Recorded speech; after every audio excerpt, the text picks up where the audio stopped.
Si vous êtes nouveau sur la chaîne, n'oubliez surtout pas de vous abonner, de partager et de liker la vidéo. On commence.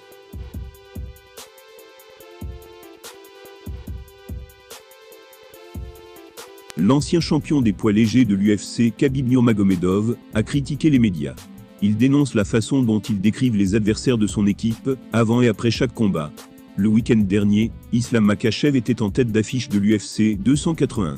Il faisait face à l'ancien tenant du titre Charles Oliveira. La paire est entrée en collision pour la ceinture vacante. Ceinture dont le Brésilien a été dépouillé suite ratage de la pesée plus tôt cette année.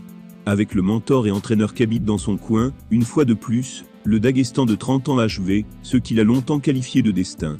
Il a assuré sa place sur le trône des 155 livres, grâce à une victoire par soumission au deuxième round. Avant de rencontrer Makhachev, Oliveira était au sommet d'une remontée dans sa carrière. Remontée autrefois improbable, car il avait un palmarès de 10 victoires, 8 défaites, et un no contest. Après ce périple difficile, il eut une sorte de révélation, dans laquelle il aurait acquis les secrets des arts martiaux mixtes. Ainsi, il s'est frayé un chemin vers le sommet de la chaîne alimentaire, avec notamment 11 victoires consécutives.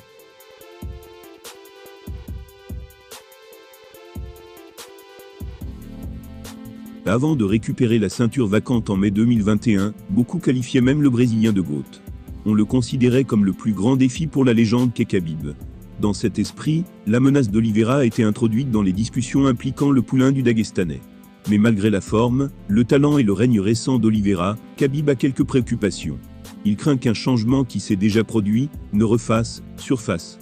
Il parle du fait que des gens vont recommencer à mettre en doute la crédibilité et la force d'Oliveira. Lors d'une interview post-événement, avec Brett Okamoto de ESPN, on a demandé à Khabib s'il pensait que Makhachev avait déjà surmonté son plus grand danger dans la division en battant Oliveira. En réponse, l'homme a semblé suggérer que la réponse à cette question devrait être une évidence. Étant donné la façon dont les médias ont fait parler d'Oliveira avant l'UFC 281.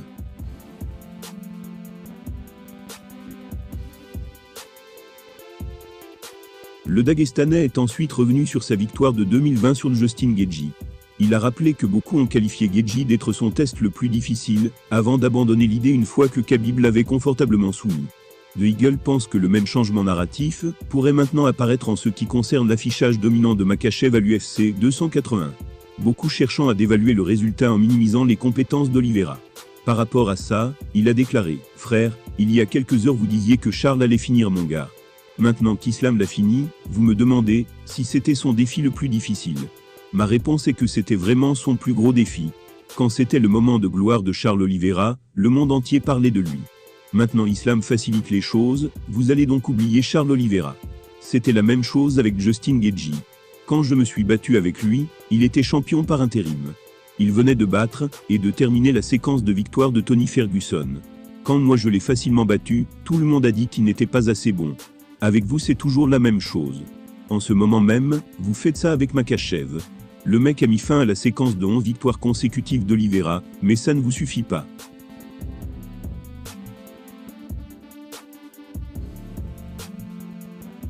Khabib a clôturé sa réponse en rappelant match sans précédent que présentait la tête d'affiche de l'UFC 281. Étant sorti vainqueur de ce duel, The Eagle a exigé que son frère continue de recevoir le respect qu'il mérite. Il a déclaré, je cite, « Une chose comme ça n'avait jamais eu lieu, à savoir un mec avec 10 victoires consécutives, contre l'autre avec 11 victoires consécutives. C'est la première fois dans l'histoire de l'UFC. Il a terminé un gars aussi dominant au deuxième round, et au premier il l'a mutilé. S'il vous plaît, donnez-lui un peu de respect. Il n'y a aucun doute sur la position d'Islam, dans la division des 155 livres. Désormais, il cherchera à se frayer un chemin vers le sommet d'une autre catégorie. Sans compter son ascension dans le classement pound for pound de la fédération. L'homme qui occupe actuellement ce trône est le champion poids plume, j'ai nommé Alexander Volkanovski. Ce dernier réclame depuis longtemps une opportunité d'ajouter une deuxième pièce d'or à son manteau. Et après avoir affronté le roi des poids légers, le week-end dernier, il pourrait bien avoir cette opportunité devant un public local, au début de l'année prochaine.